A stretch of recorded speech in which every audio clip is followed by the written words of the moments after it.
Alrighty, good morning. We are going to convene the State Ethics Commission public meeting. This is April the 12th. We will begin by let's do our roll call first, and then I have a couple of statements to make first. So I'm Commissioner Sims, I chair the Ethics Commission, and I'm here. Commissioner Schwartz. Present. Commissioner Hill Wilson. Present. Commissioner Parcells. Present. Commissioner Reddycliffe. Here. And Commissioner Crusoe. Here. All right, thank you. Good morning, everyone. Pursuant to the requirements of the Sunshine Act, the holding of an executive session must be announced at the public meeting immediately prior to said executive session or at the next meeting thereafter. An executive meeting will be held today, April 12th, 2023, immediately following this session, to review matters that are by statute confidential, including the review of completed investigations for the purpose of issuing final adjudications, the review and consideration of applications for 90-day extensions of investigations which were filed by the investigative division, and certain administrative matters. Pursuant to the Public Official and Employee Ethics Act, Act 170 of 1978, as amended by Act 9 of 1989, June 26, 1989, and as amended by Act 93 of 1998, the State Ethics Commission is specifically mandated to hold at least 2 public hearings each year, of which at least one shall be held in Harrisburg and at least one shall be held at a location other than Harrisburg, to specifically seek input from persons and organizations who represent any individuals subject to the provisions of this act and from other interested parties.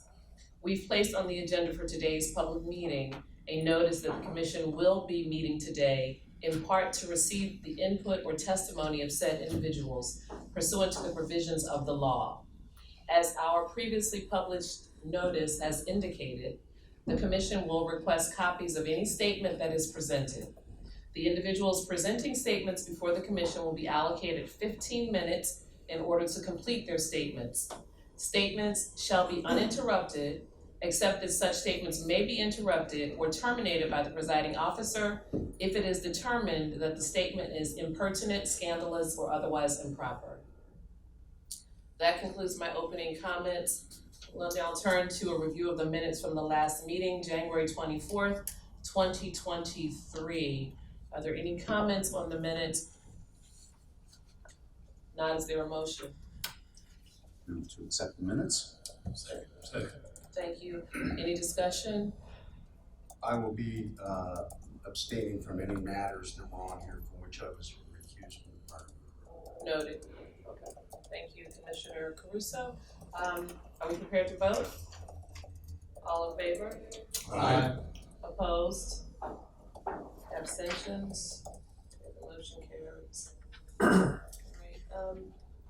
first matter on the agenda is the Spangler matter, for which I believe Commissioner Caruso is recused, so if you would like to step out at this time, we will proceed once you have exited.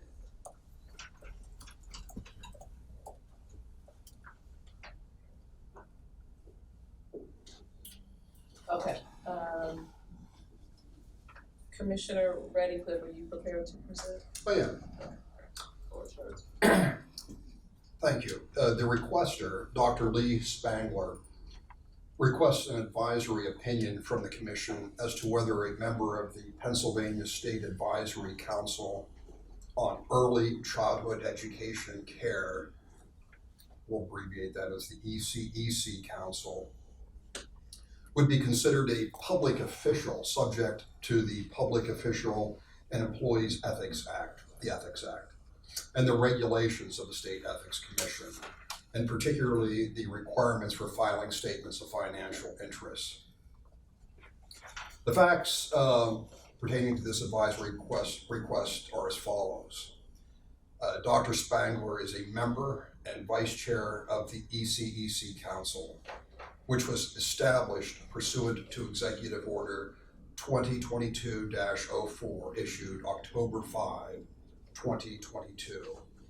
The ECEC Council's purpose is to advise the administration in planning for the expansion of effective early learning and development services for young children and their families, and make recommendations to ensure the plans are implemented successfully. Members of the ECEC Council are appointed by the governor. Among the responsibilities of the ECEC Council is to perform a periodic statewide needs assessment concerning the quality and availability of early childhood learning and development programs and services for children from low-income families from birth to school entry. Another duty of the Council is to develop consistent policies and training across ECE settings to achieve a variety of goals. Madam Chair, I would suggest that this would be an appropriate time for any interested parties to speak on this matter. Thank you. Are there interested parties to speak on the Spangler matter? All right, seeing none, you may proceed. So I've reviewed the facts and relevant statutory provisions and have concluded that Dr. Spangler's service as a member and vice chair of the ECEC Council falls within the statutory provisions for the definition of a public official under the Ethics Act. Furthermore, in her capacity as a member and vice chair of the ECEC Council, Dr. Spangler does not fall within the statutory exception for members of purely advisory boards lacking authority to expend public funds other than reimbursement for personal expenses or to otherwise exercise the power of the state or a political subdivision. The ECEC Council's authority to perform periodic state needs assessment concerning the quality and availability of early childhood learning and development programs and services for children from low-income families from birth to school entry, and to develop consistent policies and training across ECE settings to achieve a variety of goals exceeds a purely advisory function in that the ECEC Council has authority to exercise a basic power of government. Therefore, I would like to make the following motion. I move that the holding of this commission in this matter be as follows.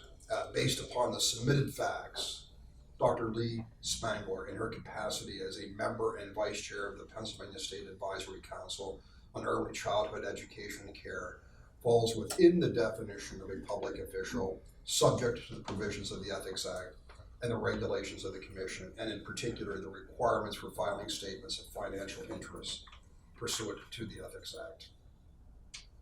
Second. Is there any discussion on the motion? All in favor? Aye. Opposed? Abstentions? Motion carries. Thank you, Commissioner Redcliffe. I understand you have the next matter as well, but before you present, let's get Commissioner Caruso. And while we are doing that, there was no one here for the Spangler matter, but let me just take a moment to ask our executive director to address the videotaping of this session, just so that if anyone else speaks, you're aware of what we're aware of. Thank you. Yes, I just wanted to note for purposes of the meeting that the commission is recording this meeting, and the meeting may also, and I believe is being live streamed by a member of the public in attendance today. Thank you. Thank you. The next matter is a civil penalty consent. Commissioner Redcliffe. Sure. This case involves respondent Christopher Peterson, who failed to timely file a statement of financial interest for calendar year 2021. The parties have submitted a consent agreement proposing that the Commission impose a civil penalty in the amount of $200 for respondent's failure to timely file the form. Per the consent agreement, the respondent has now filed his delinquent statement of financial interest. Based upon my review of the facts, I am of the opinion that this consent agreement is consistent with Commission precedent and is a proper disposition for this case. It is my opinion that the Commission should impose a civil penalty agreed to by the parties per the consent agreement. And based upon my analysis and comments, I would like to make the following motion. I move that the commission approve the consent agreement submitted by the parties imposing a civil penalty in the amount of $200 against respondent Christopher Peterson for failing to timely file a statement of financial interest for calendar year 2021. And I further move that to the extent respondent Peterson has not already done so, he shall be ordered to pay the recommended civil penalty amount agreed to by the parties per the consent agreement within 30 days of issuance of the commission's order. Thank you. Is there a second? Second. Thank you. Any discussion? All in favor? Aye. Opposed? And are there any abstentions? Great, thank you. We have a number of civil penalty defaults before us now. And on some of them, there's a recusal, if I understand correctly, so. Well, let's just take them in the order in which they're presented, and so Okay. the first one, without the recusal? Yeah. The recusal. Are you okay with that, Commissioner Parcells? If we Yes, group yes. them together? Okay, so why don't we do all of the ones that Commissioner Caruso can participate in first, and then we'll do the two where there's a recusal. Okay? Okay, so Thanks. 4 civil penalty default cases are now before the commission for decision. In each case, the respondents failed to file a statement of financial interest for the calendar year that I will detail in my motion. The respondents did not take any action or respond to the civil penalty proceedings. Following review, it is my opinion that as to each respondent, the commission should levy a maximum civil penalty of $250 for the delinquent statement of financial interest. It is my opinion that the commission should also order these respondents to file their delinquent statements of financial interest. There is nothing of record that would constitute a defense or excuse for their noncompliance. Based on my analysis and comments, I would like to make the following motion. I move that this commission levy maximum civil penalties against the respondents in these 4 civil penalties as follows. For the following case, I move the commission levy a maximum civil penalty in the total amount of $250 against the following respondent for failing to file a statement of financial interest for calendar year 2020, Latanya Miller. For the remaining 3 cases, I move this commission levy a maximum civil penalty in the total amount of $250 against each of the following respondents for failing to file a statement of financial interest for calendar year 2021. Joshua Grafton, John Johnson, and Carl Ryan. Further, these respondents shall be ordered to file complete and accurate statements of financial interest for the year stated within 30 days of issuance of the commission's order. That's my motion. Is there a second? Second. Thank you. Any discussion? All in favor? Opposed? Abstentions? Motion carries. Great. And so Commissioner Caruso, if you want to be excused, and then we'll, excuse me, turn the floor back to Commissioner Parcells for the other 2 civil penalty default matters. 2 additional civil penalty default cases are now before the commission for decision. In each case, the respondent failed to file a statement of financial interest for the calendar year I will detail in my motion. The respondents did not take any action or respond to the civil penalty proceedings.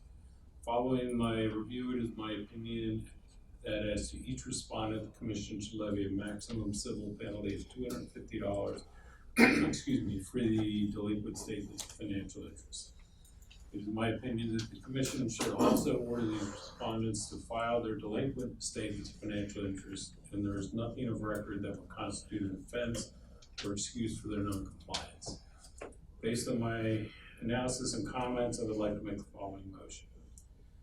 I move that the commission levy maximum civil penalties against the respondents in these 2 civil penalty default cases as follows.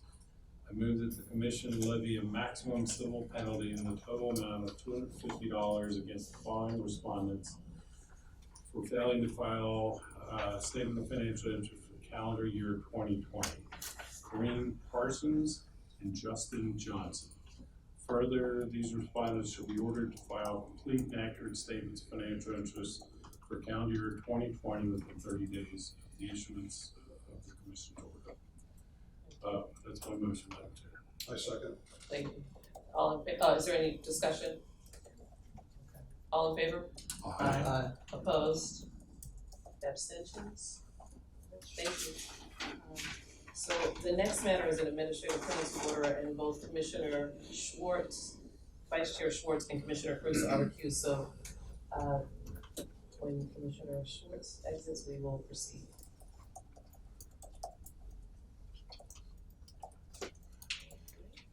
Okay, Commissioner Hill Wilson, are you prepared to present? I hope so. This is a final implication of the State Ethics Commission as the alleged deficiency and delinquency of expense reports required to be filed pursuant to Pennsylvania's lobbying disclosure law, hereinafter referred to as lobbying disclosure law. An investigation was begun by the investigative division proceedings, and they filed them with the State Ethics Commission and served them upon the respondent in this case, which is 1199C. 1199C is a registered principal, as that term is defined by the Pennsylvania lobbying disclosure law. They initially registered as a principal with the Department of State on October 29, 2020, for registration period of January 1, 2019 through December 31, 2020. And in their registration statement, they indicated that lobbying commenced on July 1st, 2020. They filed a principal registration statement with the Pennsylvania Department of State for the registration period dated January 1st, 2021 through December 31st, 2022. Subsequently, they failed to report, and they failed to register as required by law. Now, with regard to the violations, there are stipulated findings. There is a consent agreement, and based on the stipulations, based on the consent agreement, there is at this time a proposed consent agreement for our consideration. Excuse me one second.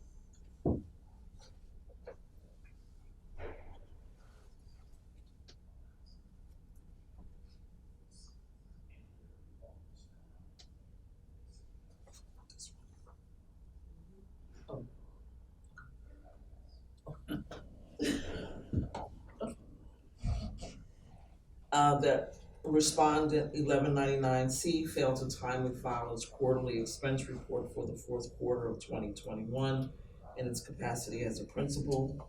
The parties are in agreement that the respondent's transgression of the lobbying disclosure law was negligent. Respondent has now submitted its delinquent expense report to the Department of State. Based upon my review of the facts, I am of the opinion that the consent agreement sets forth a proper disposition for this case, and I would like to make the following motion.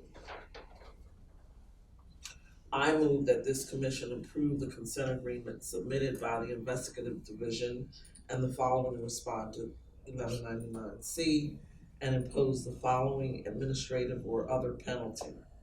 As to District 1199C, respondent agrees to a 3-year ban from lobbying and or registering as a principal in the Commonwealth of Pennsylvania due to its delinquent expense report for the fourth quarter of 2021. I move that respondent District 1199C be directed to fulfill its agreement to be banned for a period of 3 years from lobbying and or registering as a principal in the Commonwealth of Pennsylvania. That is my motion. Thank you. Is there a second? Second. Thank you. Any discussion? All in favor? Aye. Opposed? Abstentions? Thank you, and then continuing with the other consent regarding the lobbying disclosure law. Should we wanna wait till? I'm sorry, thank you. Because they're not recused from this one, okay, so we're gonna just give them a second. This is mine. Oh, well, yes. This is mine. Did that come up on the agenda? This Is That's the one we just, Yeah. that's the No. one you just did. Right, but there's a, This one is David. The aging and diverse Right. home healthcare services. Is that next? MS Consultants. I'm sorry, isn't the MS Consultants the next item on the agenda? Yes. Oh, yeah. Right, okay, so I'm sorry, I'm not. MS Consultants. Yeah, it's here. That was the last one on this one too. Pardon? No, these, I thought that's the ones that just. You're the Yeah, we just did We did them separately. the Yeah, 1099 C, the MS consultants. Consultants. List of Brendan, I didn't see that. I didn't see that. That's what, let me just, give me 1 second. Is MS Consultants a separate agenda item? Yes. Okay. Yeah, it's listed under 5. Oh, I see. Yeah. Yeah, give me a Okay, chance all to, right. yeah, cause I Let's- didn't see, I just saw that. Let's do this, if we can, go to, if we can, just take things slightly out of order, we're going to go to the administrative penalty default. If that's okay, Commissioner Reddy-Cliff? Yes. Everyone is present for these, so no one has been recused, and then we will come back and address the MS Consultants matter, right? Perfect. Okay, thanks. Floor is yours. Respondent Aging and Diverse Home Healthcare Services LLC is a registered principal that failed to timely file either a quarterly expense report or a statement of failure to meet the reporting threshold for the third quarter of 2022. A warning notice was issued to the respondent, but the respondent failed to comply within the 30-day cure period provided. Based upon the record before us, it is my view that the respondent's transgression of the lobbying disclosure law was negligent. The respondent has now submitted his delinquent expense report to the Department of State.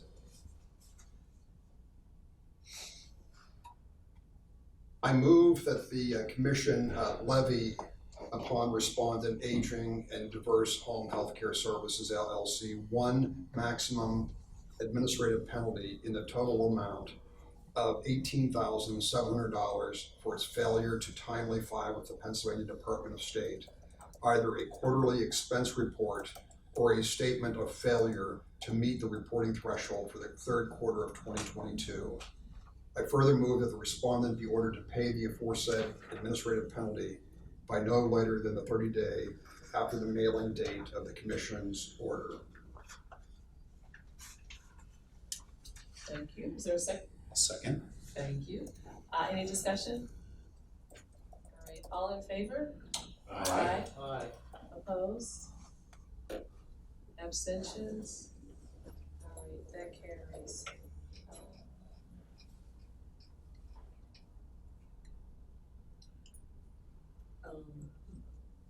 Yeah, yes. Is that correct? Okay. So let's go now back to the MS Consultants matter.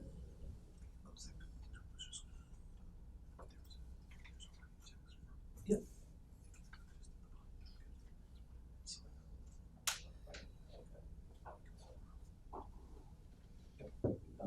All right, so I'm going to present this matter. It's an administrative penalty case with a proposed consent agreement in the matter of MS Consultants. Respondent MS Consultants, Inc. failed to timely file its quarterly expense report for the third quarter of 2022 in its capacity as a principal. The parties are in agreement that the respondent's transgression of the lobbying disclosure law was negligent. Respondent has now submitted its delinquent expense report to the Department of State.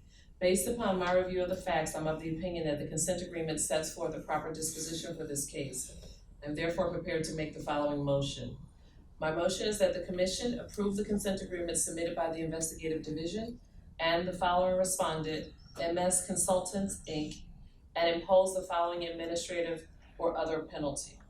as to MS Consultants, Inc., 1, administrative penalty in the total amount of $7,000 for its delinquent expense report for the third quarter of 2022.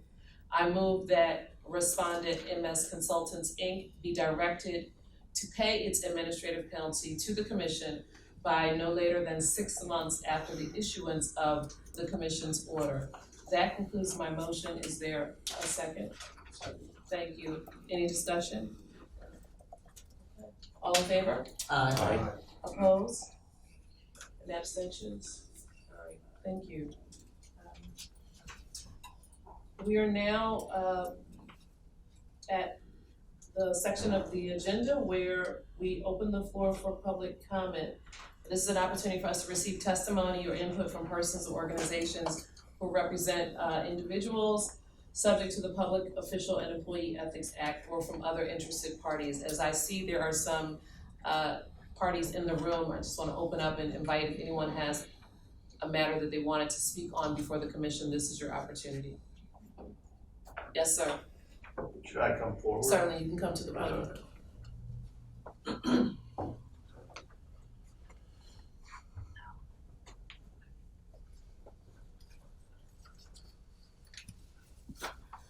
I'm Eric Epstein from Rock the Capitol, and I did talk to your executive director, who, by the way, has been very responsive, probably the most responsive ED that we've worked with. So we're basically a group that looks to monitor compliance with sunshine and right to know requests with varying degrees of success. And I'll mention that a little later. So the project is called the ABCs, Authorities, Boards, and Commissions. Among the meetings we attend regularly would be PSERS, SERS, the Turnpike Commission, FIA, the Gaming Control Board, and on and on. And the stated objective of that project is to recommend SOPs or align how folks operate, perhaps finding a best practices design. This is not meant as a criticism, but every agency and entity and board and commission that we monitor lives in its own lane. Some of those entities do really good things, and some of those entities not so good things. So it just, I've talked to Mary before, I don't know that we would be out for your next meeting, so I just wanted to take the opportunity to acknowledge that she said it was preferred if we had prepared comments, which we usually do. We had none. So all we have for you is some observations. If you need me to codify them, I'm certainly willing to do it. So among the observations is I know Mr. Caruso, and I know he stepped out, as did Mr. Schwartz. It's unclear if you're a member of the public as to the reason for the recusal. So I don't know if you need to do that. I know Mr. Caruso has had a long history. The reason we're pointing this out is that we have an endemic problem at the Turnpike Commission, where we have commission members who recuse themselves for conflict of interest that are financial. So, it's just helpful. I don't know that it's essential or necessary, but it just, creates some questions. We were before this board a number of years ago searching for a venue in regard to an ethics complaint with a sitting senator who has since been convicted. And so one of the frustrations as a public watchdog group, and this is not your fault, but neither the House or the Senate has announced ethics commission meetings. They don't have minutes. And you're essentially chasing your tail if you're filing a complaint against somebody who was then later convicted by the FBI. So what I'm saying to you is, I think moving forward, we may register a concern or a complaint. We believe it's right, but this may not be the venue. So it's not meant to occupy your time, but in particular, at the Turnpike Commission, where we're at all the time, there is an unnamed entity that recuses themselves on a frequent basis. And the reason I'm bringing this up is, we have a concern by simply recusing yourself, you're signaling to the other commissions approval for a vendor who this person is doing business with. I don't want to frame out our case, but it just happens so frequently. And at the Turnpike, just to give you a scale of the amount of money that's appropriated from February to March, it was $750 million. Those meetings take place in less than 7 to 10 minutes without any public comment. So it raises concerns. And to that, again, I just want to say, and I'll pursue this with your executive director to see if this is the proper forum. I noticed before when you were talking about officials who did not approve the appropriation of funds. The Turnpike couldn't be any more different. And again, I don't know where to go for relief with this, but it's an eye-popping amount of money that occurs. The issue about no deliberative process is not yours, but certainly a public official who is clearly recusing themselves on a regular basis. I don't know if it goes to you or not, but clearly there's a material impact. The other, I guess, observations I had, and it was actually, this is not only a good meeting in terms of sunshine, it was actually light. There's actually sunshine. Yeah, right. Usually we're stashed away in a cavern and told not to take it personally. So it seems to me that the maximum amount of penalty civilly, if I have this right, is $250, and administratively is $18,500. And so what comes to mind is the issue, the mechanism of deterrent. $250 is not a lot, or for some people it is a lot. I don't know how you come to that sum. What we've noticed with other agencies that do the similar thing that you do, there's also how do I put this? There's also a fee assessed for administrative costs. So I don't know if that's encapsulated in your administrative costs or not, but somebody from this agency is following up on a complaint, is working on a consent order that costs you time and money. And so I don't know if it's captured under your administrative costs or that's something you simply don't do. I think Mr. Caruso would probably be more aware of that than I. I noticed that for one of the cases today, there was a 3-year ban for lobbying, which raises the issue again as a member of the public, because here it's a little, I think a lot of these assessments are made for not complying with the Department of State. And so when the information is conveyed to you and you render a decision, it occurs to me the timeliness of the issue and also the deterrent. I mean, I don't know the impact of somebody not lobbying. I don't know the impact of somebody not disclosing a material conflict. And for me, if that material conflict means that I'm getting 6 figures or 7 figures, I'm doing it and paying the fine.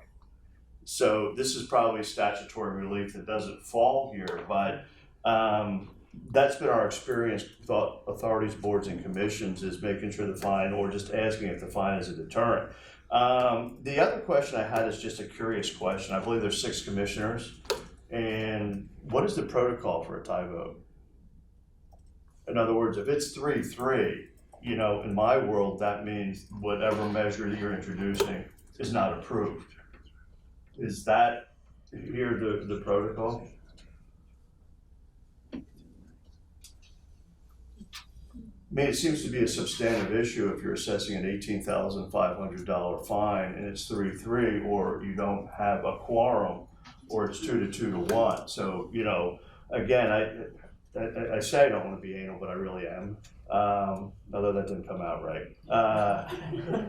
And then saying it didn't come out right. But suffice to say, this is just stuff that we don't have any particular expertise, but when you're going to meeting after meeting after meeting, we see that some agencies do some things that are really good. For instance, SERS is the gold standard in right to know requests. Clearly nobody is as good as them about being responsive and accurate, and they deserve to get credit for that. They really do. By the same token, some entities are not. We haven't filed right to know requests, but when we do, and I'll end on this, the problem has been with all agencies is that it's a reflexive reaction. So we could ask, you know, what color the sky is. The reaction will be, we'll need 5 days to process it, and within 5 days we get a 30-day notice that we'll need 30 days for a legal review. The sky is blue. And so this is something that's being experienced statewide with all agencies. The lack of cooperation is not necessarily a lack of cooperation, but if you read the Patriot News, you'll notice I was involved in a case that took 7 years. 5 cases, including 2 to the Supreme Court. You can't legislate cooperation, you know, but the good thing about the Ethics Commission is, especially as you're being represented by Mary, is very cooperative, very responsive, and I just want to acknowledge that and appreciate that. And I'll follow up with Mary on some of the other stuff. If I had formal comments, I would have submitted them, but this is actually our first time coming here.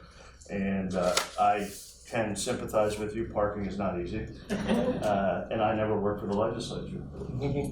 That's actually, Jewish time is an acceptable precinct. Thank you. Thank you for your comments and thank you for being here. Does anyone have response to comments? I think I have a thought relative to how we can address some of your concerns. I'm not sure. Went to your leadership and then after you comment. Yeah. There were a couple of points that, and I think some of this we can follow with you later on if you would like, but to the recusal, well, first let me say this to you, there are supposed to be 7 commissioners. Okay. When the commission is full, there are 7, we don't control the appointment process, and so when we are in full, there are 7 of us right now, there's obviously a vacancy, and so there are 6 that have been appointed at the moment. We're waiting for a 7th appointment. Can I respond real briefly? I don't want to, and I'll tell you why this is an issue for us. Your appointments are probably generated either by the governor or legislative representatives.